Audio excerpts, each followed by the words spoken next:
Leidyklos Alma Litera išleistos autobiografinės knygos apie burtininkę, žiniuonę, aiškiaregę Vaivą Budraitytę sėkmė šiek tiek nustebino ir pačią heroję.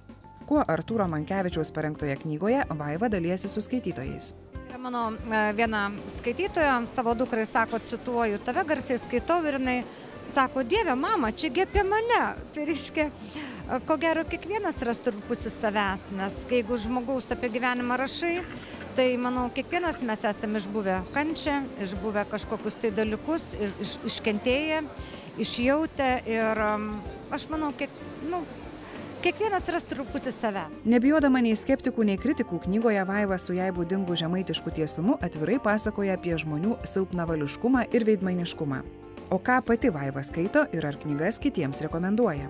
Man kažkada tai Markeso 100 dienų vienatvės, Bulgakovo Meistras ir Margarita, ko gero, kokį jau 18, gal 20 kartų esu skaičius, bet čia yra toks kaip leitmotyvas. Knyga Valtario knygos patinka, nes jos tokios yra šiltos, truputį istoriškos. Ir man patinka tas stilius, truputį su jumoru, truputį iš šono. Ir jos priverčia mąstyti. Šiaip mėgstu kiekvieną gerą knygą ir esu, Vonegutą mėgstu. Vaikus labai skatinu skaityti, nes aš matau, knyga yra pats geriausias kinas ir pats geriausias televizorius.